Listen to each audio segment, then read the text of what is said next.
Keili amato v'yoideko Elavaikaya v'memeko Keili amato v'yoideko Elavaikaya v'memeko Keili amato v'yoideko Elavaikaya Aray memeko keili amato leyoideko lekaya aray memeko.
See, give me that Gemara in the yellow safer room. I'll get them right away because some more people are coming. You put them over here. Okay. So we're on page 184.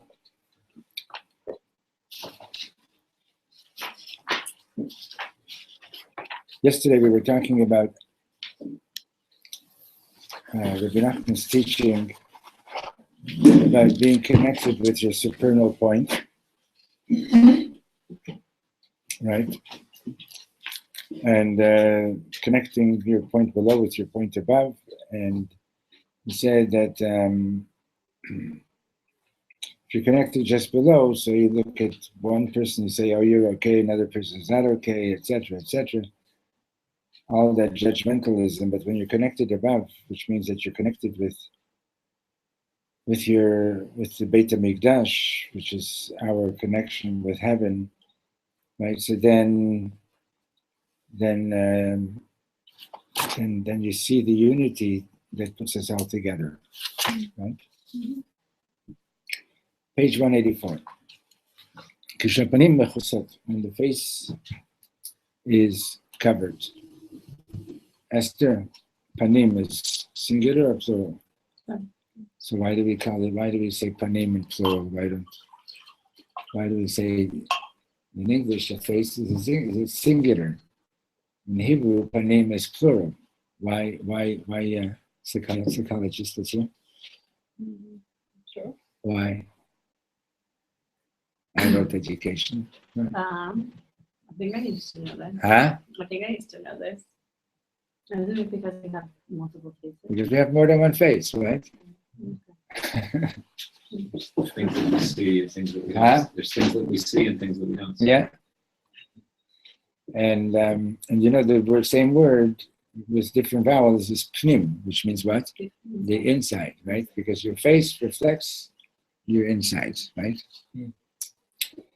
Okay, so when the face is covered, actually, so you put mechusot also in plural when the faces are covered. Ani rotze lomar lachem et omek ha'omakim. I want to tell you something that's the depths of depths. He says, Ma perush bat zug. What is the meaning? Moshe, come here, Moshe. Shkoyach. Nema sefer. For helping yesterday. Ma perush bat zug. What is meant when we speak about your soulmate? Perusha shel bat zug, the meaning of your soulmate, hu shebemechitzata ani mechubar. Means when you're in the presence of your soulmate, then you feel connected.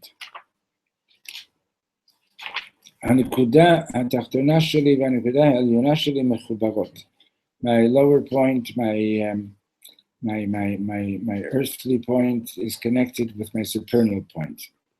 גוואלד הן מחוברות כל כך עמוק, כל כך עמוק. It's so deep. מה פירוש בת הזוג שלי? What is the meaning of my soulmate? Having my soulmate. בת הזוג שלי היא זו שמקשרת אותי למעלה.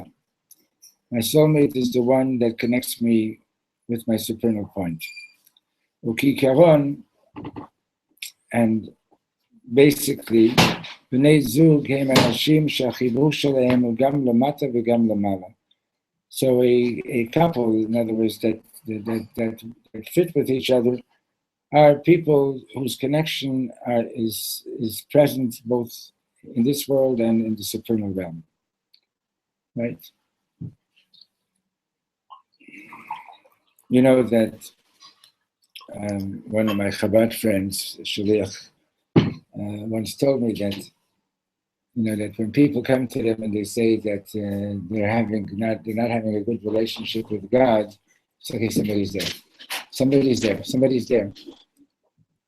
That they're not having a good relationship with God, the first question that they're going to ask them is, so how are things at home? Do you have peace in the house? Because the two are very, very much connected.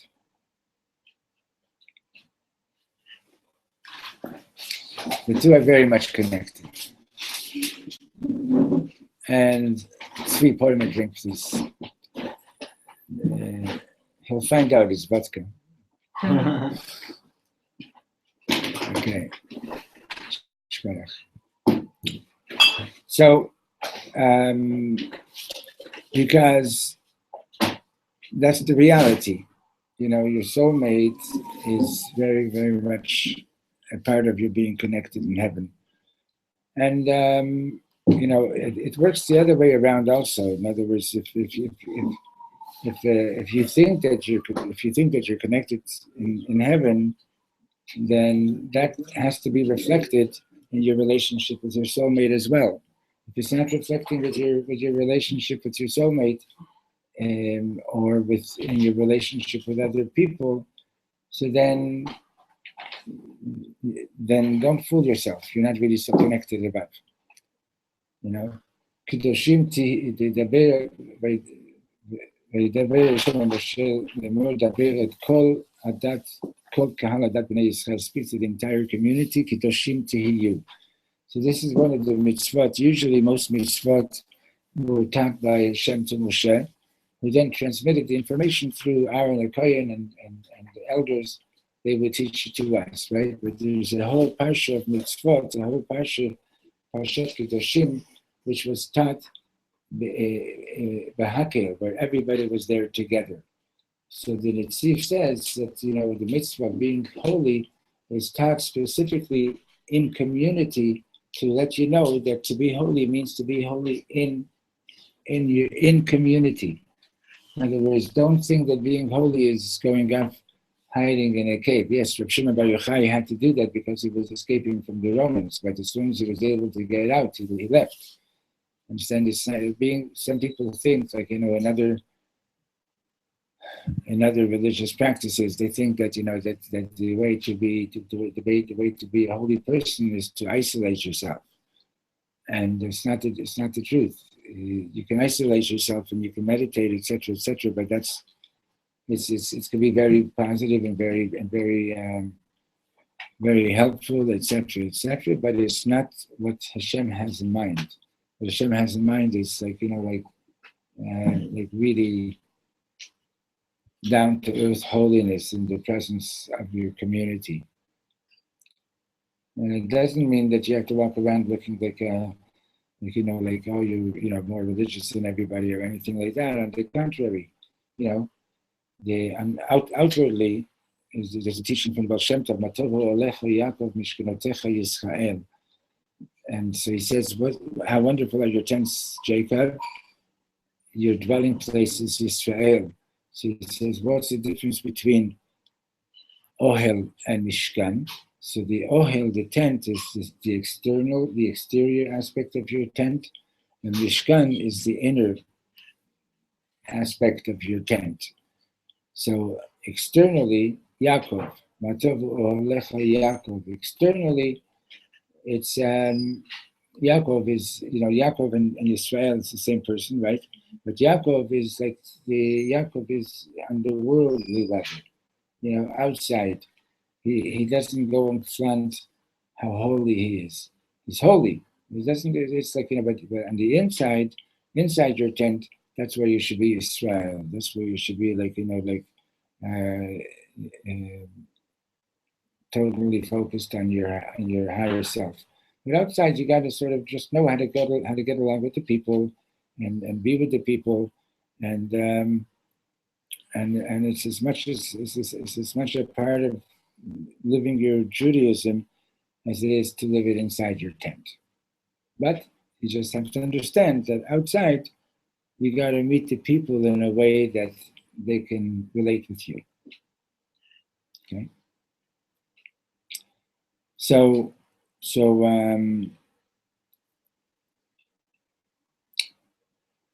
we were saying that that in a relationship between husband and wife, a real deep relationship is one where they're connected on the supernal and also on the mundane levels, and that the connection between the two, between the supernal and the mundane, is a strong connection, and hence, even though you're doing very physical things in this world, right? It's still connected in a very deep way to the supernal. I once read a story about there was this rabbi in Yerushalayim. Now you got to hear the story to the end, okay? His name was Rabbi Braverman. Yerushalmi from the Haredi community, and he was legendary in his devotion to the study of Torah, so much so that he would only come home for Shabbos, and as soon as Shabbos was over, he would go back to the Beis Medrash, and he would stay the rest of the week till the next Shabbos. He would stay in the Beis Medrash learning. They say that even at the wedding of one of his children, he only allowed himself to take off the time to go to the chuppah, and once the chuppah was over, he went back to the Beis Medrash to learn. Now, I'm sure that in your mind you're thinking to yourself, what's so great about that, right? Right? I'm reading your mind, right? I'm psychic? Okay, good. And it's okay, I'm reading everybody else.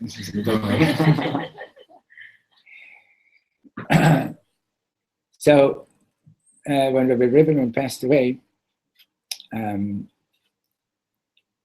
they were speaking about these things at the eulogy. And this other rabbi that he studied with for 35 years, one day he comes home and his wife starts screaming at him, "Why didn't you wash the floor? Why didn't you do the sponge?" It's called sponge over here, the stick in your mouth. So he says, "What's going on? I haven't washed the floor in the last 30 years. Why are you screaming at me today?" So she says, "You haven't been washing the floor in the last 30 years? He says, "No." So she says, "Well, then who's been doing it?" So they thought back, and he realized that 30 years earlier he had just gotten married, and he was studying with this Rabbi Braverman, and they were living in Meir Sharim somewhere. This is an older story, it's not 30 years ago from today. And he says to Rabbi Braverman, he says, I don't know what to do. My wife wants me to wash the floor. And I'm a Torah student. I have to spend my time studying Torah all the time. So this Rabbi Braverman started asking him questions like, so what does your wife do? And through the questioning, he figured out when during the week is there nobody in the house. And back in those days, people didn't lock the doors on their houses. People left their doors open. There probably wasn't anything to steal anyway, but for sure they didn't have computers. And you're going to go steal his bed. What are you going to take? A couple of dishes. So this Rabbi Braverman had figured out when there's no one in the house. And this same person who was so totally devoted to not wasting a minute of studying Torah, he, over those 30 years, went and washed the floor himself, just so that they should have peace in the home. Right? Okay, you understand? So that's the point. In other words, if you're really connected above, you're also connected below. Right? Was Russian the public? Right? Okay. The simcha. Okay.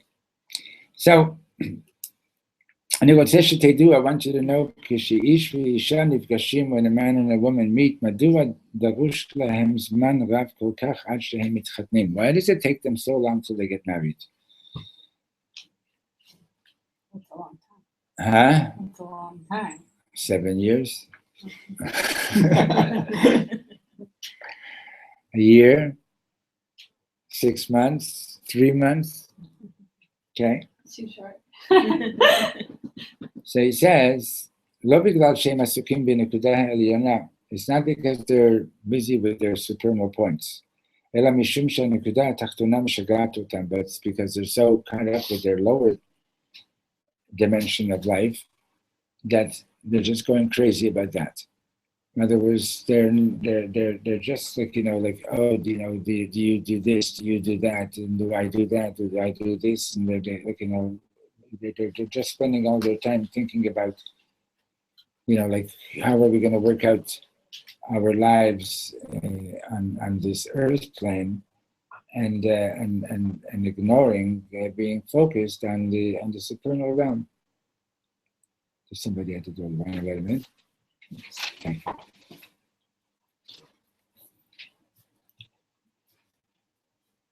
Right? Now it doesn't. Of course, now he's coming in. There's somebody else there too. I said, the door's open there. את יכולה לפתוח את הדלת, ויש מישהו בדלת גם כן. Okay, make a better space for her. You stay where you are. Just do we have another book? There's one over there. There's a girl coming in. I'll take out one more. בבקשה. אוקיי, אנחנו בדף 184. האמת היא, נכון להגיד 184, נכון? לא 184, דפים. דף אחד, כן. נכון? אבל זאת טעות שכולנו עושים. Okay, so he says that the problem is that people are so busy with being focused on the נקודה תחתונה, הם שואלים זה את זה. They ask each other, איזו גבינה אתה אוכל, what kind of cheese you eat, האם אתה מקשיב למוזיקה בשלושת שבועות, באמצע הדף. Do you listen to music during the 3 weeks? This Sunday we're starting a period of mourning called the 3 weeks, till Tisha B'Av. איפה אבא שלך גר? Where does your father live? כמה כסף יש לו בבנק? How much money does he have in the bank? Is it צבע פה התלבישי? What color shaitel are you going to wear? Read carefully. You should know what questions to ask, right?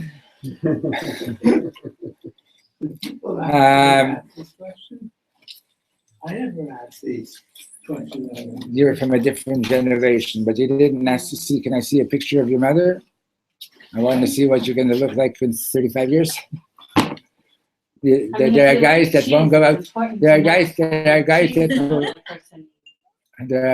that before they go out with a girl, they want to see a picture of their mother. My sister doesn't look like my mother at all. Well, okay, fine, but there's always an exception to the rule. You're exceptional. I look like my mother. Anyway, so Shelot Shalot Mishonot Shalmata, all these strange questions, all having to do with life below in this world. You think I'm joking? Mishu סיפר לי שבבורא פארק הפרידו שידוך, in Borough Park the shidduch was broken up כי היא רצתה ללבוש פיה בלונדינית והוא התעקש על פיה שחורה. This guy dropped his engagement because she wanted to wear a blonde wig and he wanted a dark one. אי אפשר לדמיין כמה הם היו מאוהבים. It's hard to imagine how much they loved each other. הם דיברו על כל הנושאים שבעולם, they spoke about all these topics in the world, the mata of here below. אבל לא דיברו כלל על למעלה, כלום על למעלה. They had no conversation about their supernal connection. Right? Serious question.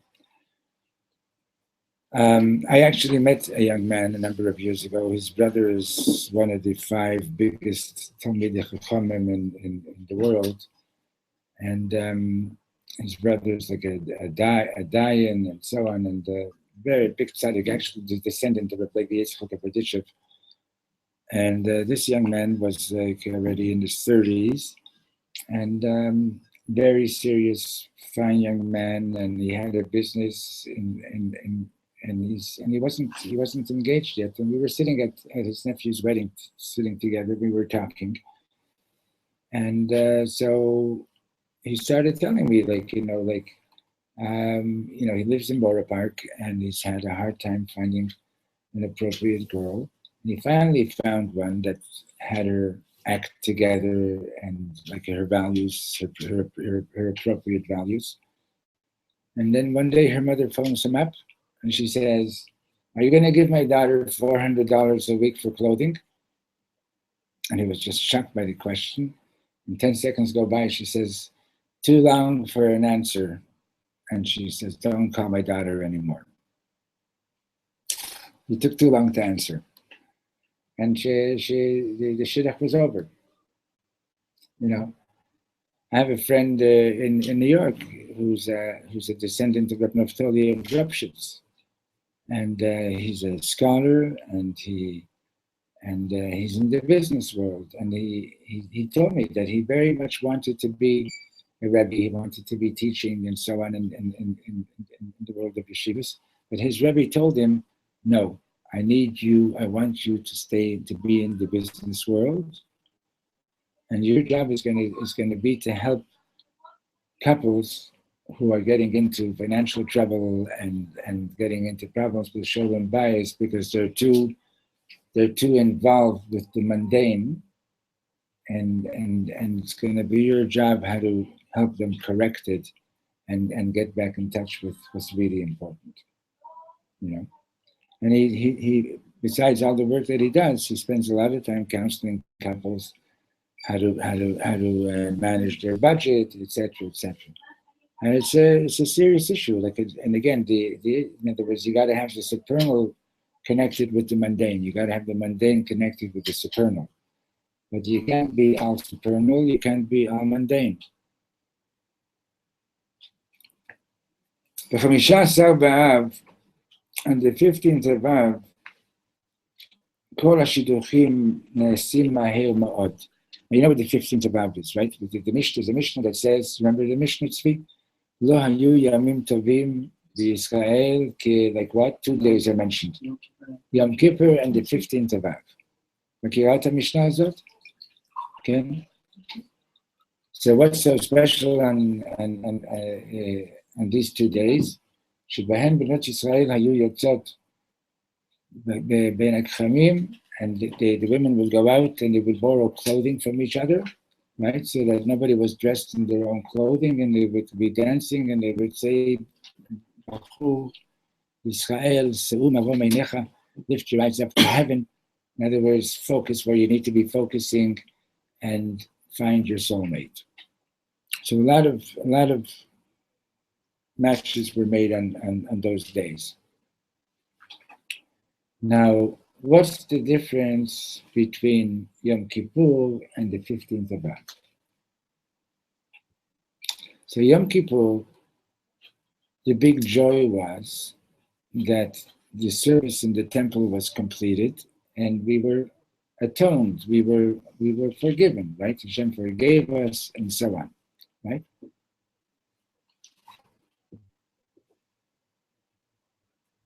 Atonement at one mint, right? Like my friend Reb Zalman used to say. And when people were feeling back at one, מבינה את המילה הזאת באנגלית? כפרה, נכון? זאת אומרת, יש סלח לנו, מחל לנו, כפר לנו.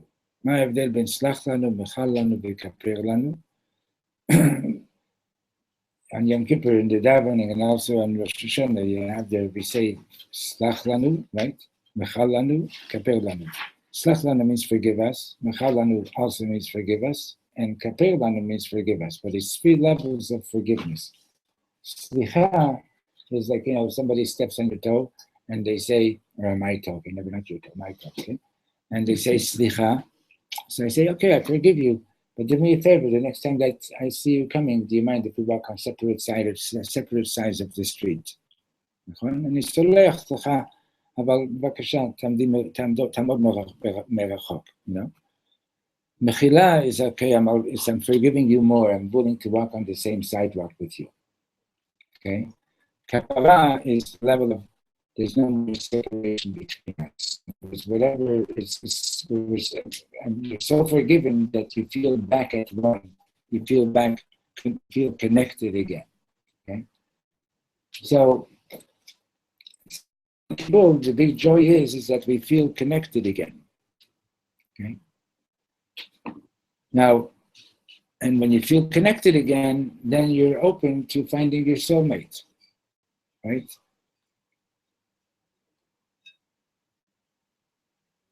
What happened on the 15th of Av is actually a tragic story.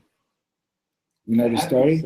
No, it was started out as a very tragic story. There was a civil war against Shevet Benjamin. זוכרת את הסיפור מספר שופטים? No? There was a very tragic story. I don't want to go recount the whole story, but it was a very tragic story. And it ended up in a civil war against Shevet Benjamin. And Shevet Benjamin was reduced to, a lot of people were killed. And in addition to that, the people had sworn not to let their children marry women from Shevet Benjamin. Okay. So when peace was made between the tribes, so the question was, how are they going to overcome this oath of not letting, of not marrying the daughters from Shevet Benjamin?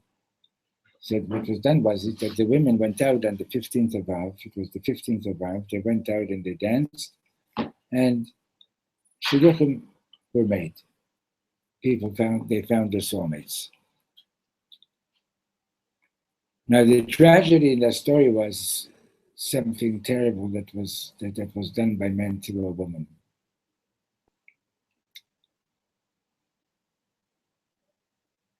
You might not go with this interpretation of mine, but what makes the 15th of Av, in a certain sense, even greater than Yom Kippur, is that on Yom Kippur, Hashem forgave us. On the 15th of Av, the women forgave the men.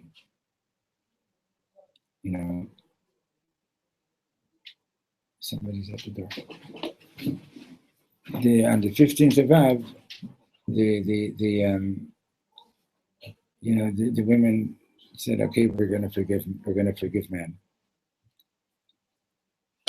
And that's huge. That is huge. Okay. Just take that off the chair and put it on the couch or something like that. Okay. Like it's thank you. Do you give him? Do we have another book there? Give him another book, please.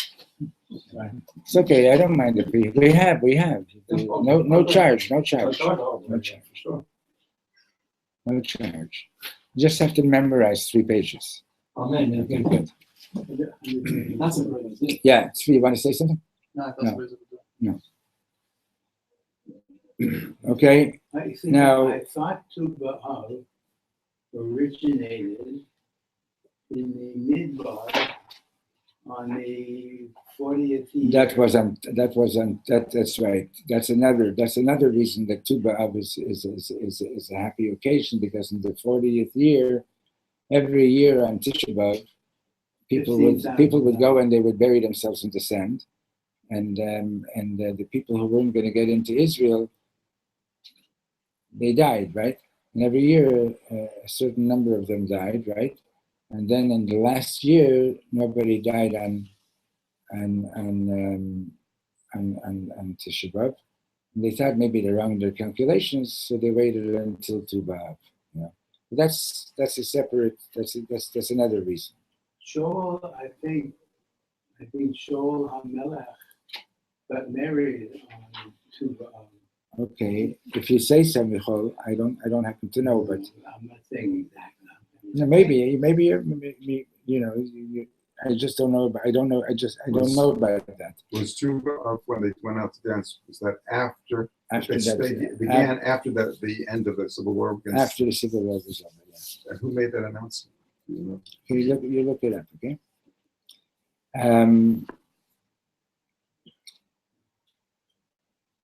So now let's go back a step like this.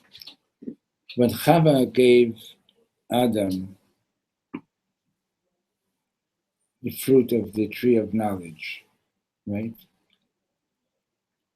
So in a certain sense, Chava did the same thing, not the same thing, something similar to what God did. God takes our souls from a very, very high place and brings us into this world. He took Adam and Chava, took their very high souls and brought them into this world, right? As a result of what Chava did, we went from the Garden of Eden into an even lower realm of life, right? So she did something very similar to what Hashem did. Hashem הוריד את נשמתנו ממקום מאוד מאוד גבוה לגן עדן, נכון? וחווה בעצם גרמה שאנחנו היינו מחויבים לצאת מגן עדן, נכון? So now, as a result of that, just like Hashem has the responsibility to help us get back and be connected with our supernal realm, Chava also took on that responsibility to help man, to help Adam get back up into a higher space. That's Right? That's awesome.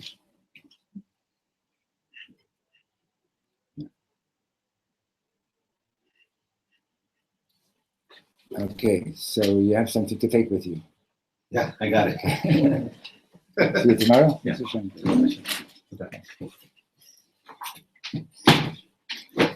Okay, so at the bottom of 184. Now you realize, of course, how this is connecting what we've been learning the last few days, right? Because the whole thing that we've been learning about is about the destruction of the Beit HaMikdash, our loss of connection, but within the loss of connection, within the darkness, you find the connection again, right? And now he's talking about, he's taking this idea of connection and he's bringing it into the realm of you and your soulmate. Okay. So ב-15 באב, on the 15th of Av, כל השידוכים נעשים מהר מאוד. all the engagements took place very fast. Ish pogesh isha, man meets a woman. Hodo she'elo tadavar, he doesn't ask her any questions. Ki hi mikasheret oto im halamala b'tzura ha'amuka biyoter, because she was connecting him with the above in the deepest way. Right? Now remember, what did the women sing? They would say, Se'u marom einechem, lift your eyes. Don't look down, look up. Right? Se'u marom einechem is a Rashi Tevot for Shema. Shema Yisrael. Right? Se'u marom einechem, lift your eyes to heaven. Chazal Omrim, page 185. The rabbis say, Liyam Rishon yesh ben zug. The first day of the week has a mate. Hu yom sheni. It's the second day. Liyam shlishi yesh ben zug. The third day of the week also has a partner. Hu yom revi'i. That is the fourth day. Liyam chamishi yesh ben zug. The fifth day has a partner. Hu yom shishi. That's the sixth day of the week. Shabbat ba'a, and then comes Shabbos. Lifnei Hashem. Shabbos comes to God, V'amran, and she says, Ein li ben zug, I don't have a partner. Ribono shel olam amar, so God, the Master of the world, said to Shabbos, Am Yisrael, hu ben hazuk shel Shabbat. The people of Israel are your soulmate. That's a medrash. So Reb Shlomo says, Ma Shabbat be'etzem omeret. What is Shabbos actually saying? Shabbos is saying, I need to connect somebody with the higher realm. Do you have anybody that I can do this with? Hashem Omer, Oy HaYehudim, Gewalt HaYehudim mechakim shemishu yikasher otam mimala. The Jews are waiting for someone to connect them above. Ma koreh lanu b'leil Shabbat. What happens with us on Shabbos? All of a sudden, we're connected with the supernal point. That's something different, right? I'm the same person, but I'm mamash connected with the above. I'm really connected with heaven. A friend of mine had his oif about 15, 16 years ago at the great synagogue in Tel Aviv. So Judy and I, the kids went. And that Shabbos, they had a chazan, an Israeli guy from Australia. And he was doing Kabbalat Shabbat with the choir, Shlomo Nusach. And it's a big shul, and like the chazan's place is in the center, and I'm like off in the far corner. And they're doing it with a choir, you know what I mean, right? Anyway, we finally start singing Shir Lashem Shir Chadash, right? So I started putting some oomph into it. Immediately, it didn't take him a half a second. The chazan knew exactly where it's coming from. He looked at me. I'm going to kill you. Huh? You were breaking out. Yeah, he was like, I'm gonna kill you. This is my show. Yeah, he didn't want to lose control. Right. Anyway, music is all about control, right? Also, right? Well, Very much. I mean, unless you're Johnson, right? Okay. you always have to have control to some extent. That's why Zmirot, the word Zmirot is from the word Lizamer, from Azmera, a pruning fork. It's like cutting, you know? A lot of construction. Yeah, it's you don't just Very start. specific shapes. And Yeah, absolutely. Absolutely. Understand? Like, let's put it this way. You watch any of these Olympic gold medalists, there isn't a single wasted movement. Right? There isn't not in the slightest, whether it's the dancers or the gymnasts or the runners or whatever. Like there's nothing that's wasted. Right?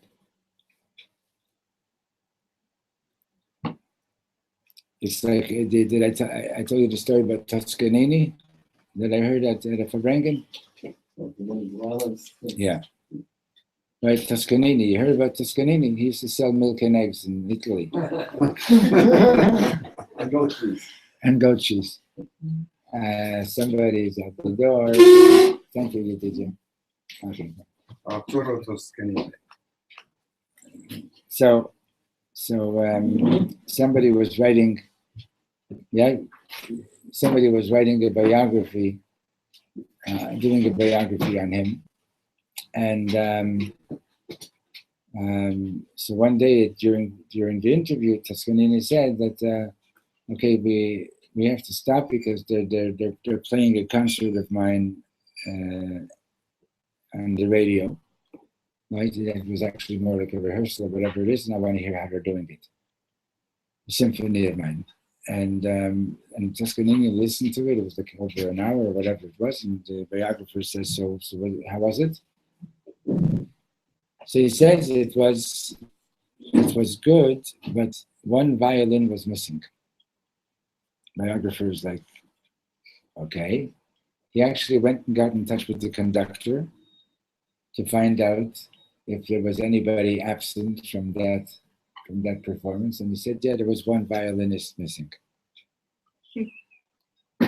Okay, you understand? In other words, when things are exactly the way in other words, when things have to be mamash, like like if when Judy comes into the room and like, she sees right away if I move things around. She just knows where everything belongs. I don't. It's just, what can I tell you? Spatial SDD, spatial deficiency disorder. So you can start a whole branch of that. I think I have that as well. She's here. As long as you don't tell them, it's okay. Anyway. Okay. So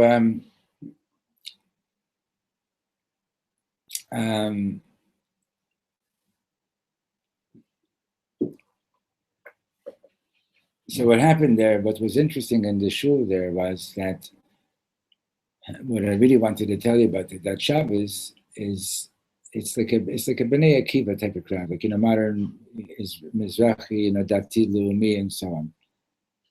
And you could see the people coming in for the beginning of Kabbalat Shabbat, and you could see these are professionals, business people, and so on. And their nice suits and everything, all dressed up for Shabbos. And you could see that the office is coming into shul with them. But by the time, in their consciousness, they're still in their office. And by the time we finish the first of the Mizmorim, by the time we finish, right? You see, like everybody, they were out of their office, and they were mamish like into Shabbos. Baruch Hashem. So that's what happens on Shabbos, right? But you have to allow yourself. That's why it's called Kabbalat Shabbat, receiving Shabbos. Okay? What's the difference between the tree of life and the tree of knowledge? Hanachash ba lechava ba'amar. The serpent comes to Chava and says, if you want to know anything about God, you don't need your supernal point. What do they know? They also don't know too much about God. The most important thing in this world is ladat ma tov u'mara. You have to know what's good and what's bad. Ze kasher, this is kosher. Ze glat kasher, this is super kosher. Ata yodea hakol, ze uga kshira, this is a kosher cake. Ze uga lo kshira, this is a not kosher cake. Ma od yesh ladat. What else do you need to know? Right? Nachon, ata yodea hakol. So he convinced her that that's all she needs. That she just needs to know. She needs to know ben tov v'ra. So nachon ata yodei hakol, so you know everything. Aval im ata lo yodei al Hashem, but if you don't know God, ata lo yodei shum davar, then you don't know anything. Eitz hachayim, the tree of life, זה כל כך יותר עמוק, it's so much deeper, הרבה יותר עמוק. So much deeper. השם אמר לחווה, so God said to Chava, יהיו לך בעיות עם הולדת ילדים, you're going to have trouble giving birth. מה ילדים רוצים? What is it that children want? מה ילדים מבקשים מהוריהם? What is it that they're really seeking to get from their parents? הם לא מבקשים מהוריהם, תלמדו אותי איזה נקני כשר. Children are not asking their parents to tell me which hot dogs are kosher. כן, בהחלט צריך גם את זה. Of course you have to know which is kosher, which is not. אבל בשביל זה אפשר ללכת ללמוד בישיבה. You can go to school for that. You don't need parents for that. בשביל מה צריך הורים? What do you need parents for? ילדים צריכים הורים כדי לקשר אותם עם הנקודה העליונה. Children need their parents to connect them with the supernal point.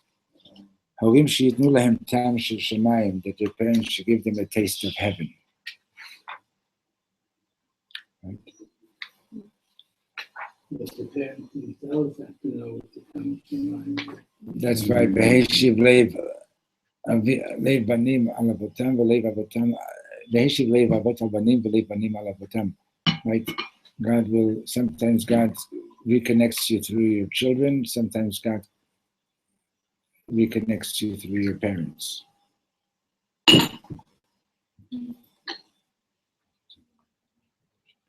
Right.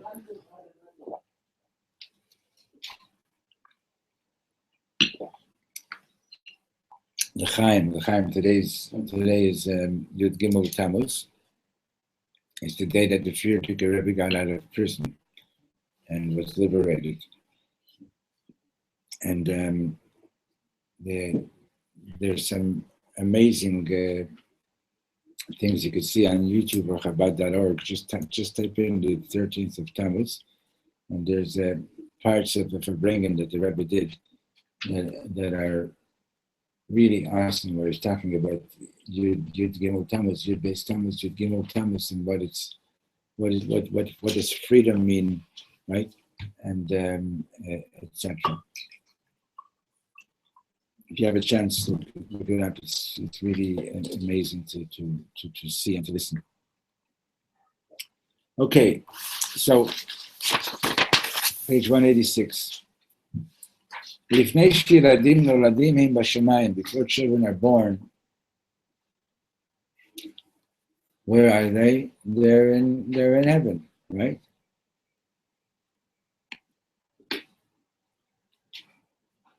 הם שואלים, מה יהיה איתנו שם בעולם? And they're asking, what's going to happen with us down in this world? Hashem Omer, God says to them, יש אבא ואמא שמחכים לכם. That you have a father and a mother who are waiting for you. והם ייתנו לכם קצת שמיים בעולם הזה. And your father and mothers are going to give you a taste of heaven in this world. גוואלד הילדים מוכזבים אם אתם לא עושים את זה. Woe are the children disappointed if the parents don't do that for them. גוואלד הם so disappointed. You one time told a story, I'm not sure if I have it correctly, where a child, baby is going to be born, And his brother with his baby had a younger brother. An older brother, yeah. Or brother. And the older brother says when the baby is brought home from the hospital, he wants to talk to the baby alone. And it came out that the older brother asked the baby, it's been a long time since I was in Shamayim. What is it like? So Remind me. No, I took that to heart. Huh? It's really sweet. I took that to heart. And my great grandchildren were born. I actually went to the hospital, and I told them I was son of Robert, and I actually went to my grandson I couldn't speak Hebrew at that time. Well, he also didn't speak Hebrew. And I said to the child, your exact word. I didn't get anything. A year or so later, another great-grandson was born, and I went there. And I asked the question again.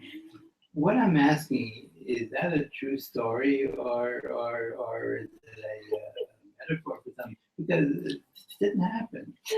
Or maybe I was asking the wrong question. First of all, Reb Shlomo told the story, and he had met these people. They told him the story, okay? And the point of the story is that when you're still a young child, you still have some memory of that, and you ask that question. That's the point of the story. The point of the story is that you should always ask that question. The sad thing is that as we grow up, we stop asking that question. But if you don't get a response, well, why should you ask the question? Because you need to ask the question. You need to yearn to remember who is this beautiful soul of mine that God created. To be in a certain spiritual level in order to get a response? You have to have your coffee in the morning first. No, if you open up a sefer and you're going to sit down and learn, you can sit down and learn and say, "Oh, I really enjoyed the intellectual side of this learning," or you can sit down and say, "Hashem, this is your Torah. What do you want to teach me today?" And if it's done with sincerity and humility,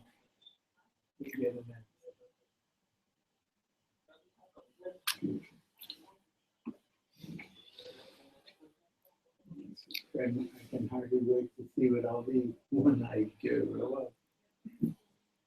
Amen. I am taking my time. Baruch Hashem. Okay. So אני רוצה שאבי ואמי יקשרו אותי לנקודה העליונה. I want my father and mother to connect me to the supernal point. יקשרו אותי לנקודה התחתונה, and also connect me with life in this world. אני רוצה שיקשרו אותי לכל דבר. I want them to connect me to everything. כי אבי ואמי הורידו אותי לעולם הזה, because they brought me down to this world. הם יודעים שאני בא מן השמיים. They know that I'm coming from heaven. הם יודעים מאיפה אני בא. They know where I'm coming from.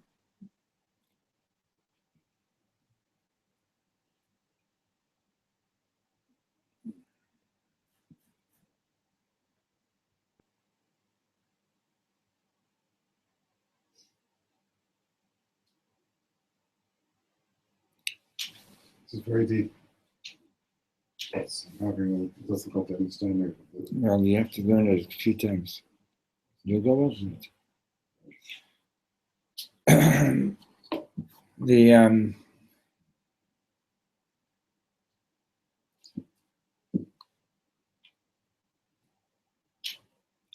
Sfas Emes says that, there's an interesting halacha, Jewish law. Mm-hmm. If somebody comes to visit you, back in the good old days, before people had cars and electric lights in the streets and so on, your friend comes to visit you and they hang around all day and they live on the other side of the forest and they have to go home now, it's dark, right? And the guy didn't bring a lantern with him. You have to give that person a lantern so that they can get home safely. So he says that Hashem sends our souls down to this world, and Hashem gives us a lantern by which to be able to come back home safely. Kinei mitzvah, the Torah or. The mitzvah is the candle, the Torah is the light. So Hashem sends our souls down to the world, and he says, and here here's your light. Take it with you, and so that you can come back home safely. Okay? So likewise, like so that's our responsibility. It's like like we bring children into the world. We meet people, whether they're your children or somebody else's children, or just meeting each other and so on. We have to make sure that you share your light, so that everybody can get home safely. Is it kind of supposed to be like a natural process between parents and children, or it's something that's kind of like taught or understood or something? Or it's both. In other words, but the first thing is to be conscious of that. That's your responsibility as a parent. Understand? It's you got to teach your child how to navigate in this world, right? Without getting lost in this world, right? Mm-hmm. You actually sit down and tell, or do you? By example, of course, mostly by example. Right? Mostly by example. A few weeks ago, I think I told you the story about the child judge, the story about the Maharal of Prague. It's a famous story. Children's books have been done with it too. In the time of the Maharal, when the Maharal was about 400 years ago, when he was just a child.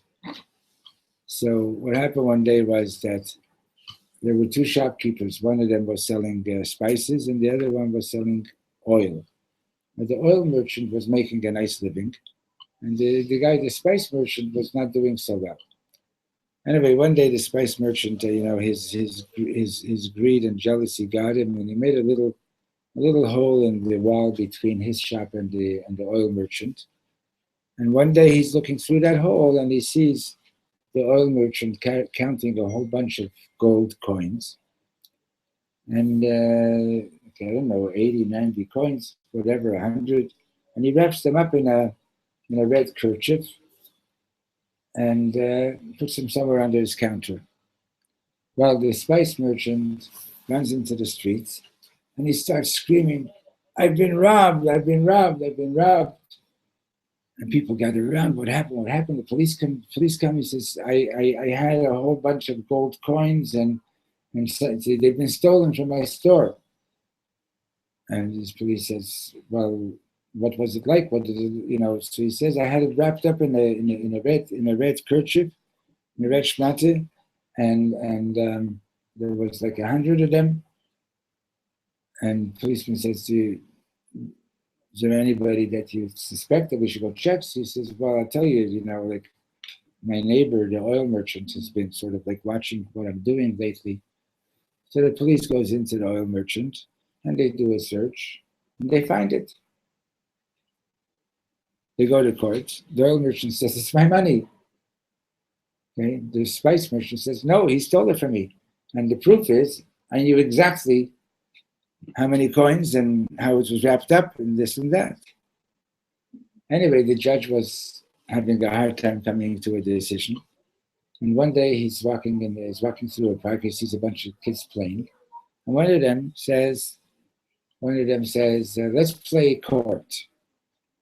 And that everybody's talking about the oil merchant and the spice merchant. Like, you're going to be the oil merchant, you're going to be the spice merchant, and I'll be the judge. and the judge is like watching this, and that was the Maharal of Prague. He's watching this, and each one is making their arguments. It's mine, it's mine. And the Maharal says, "Bring me a bowl of warm water." Okay, they bring him a bowl of warm water. And he says, "Let's put the coins in. And if we're going to see that oil is going to rise to the surface of the water, we'll know that it belongs to the oil merchant. But if there's no oil on the coins, then the spice merchant is telling the truth." Well, the judge saw this the next day, order in the courts, "Bring me a bowl of water." They put the coins in the water, and sure enough, there was oil And they got to the truth. Anyway, the whole town was talking about it, and the king heard about it too. So the king sends a message to the father of the Maral, who was maybe 5 or 6 years old. And he says to him, I want to see your son, but I don't want you to bring him to the palace. He's to come himself, and don't give him any directions on how to get here. So he says to his son, the king wants to see you, go. He says, well, how am I going to know where to go? So he says, you'll have to figure it out. Anyway, he gets to the palace. He's in front of the king. The king says, so how did you get here? So he says, I went out into the street and I asked somebody which way to the palace. And they said, this way. So I walked that way. And what did you do when you came to a fork in the road? So he says, I asked another person, should I go to the right or should I go to the left? And the king says, and what if one person says that you should go to the right and the other one said you should go to the left? What did you do? So he says, I asked the third person. So the king says, if that's the case, then you have to convert to Christianity. Because if you ask the majority of people in this city, which is the true religion, they're going to say it's Christianity.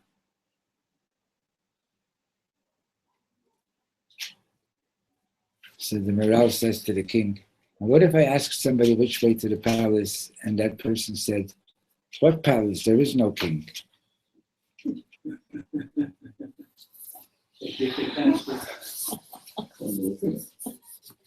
Right? Okay? In other words, you're raising children, you're working in camp, and so on.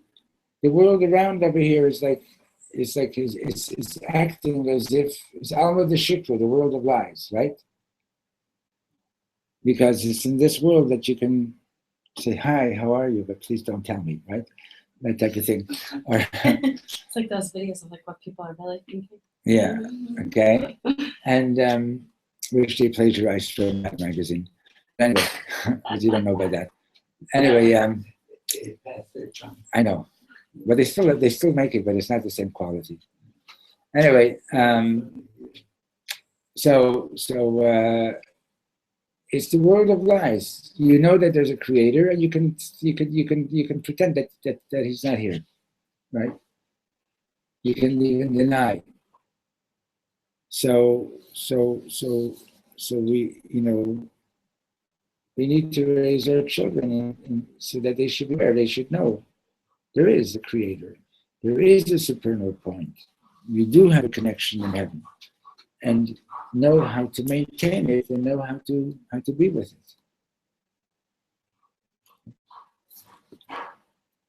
So Reb Shlomo always used to end his classes. He would say, "Bless me, and I bless you back." That we should live with these words.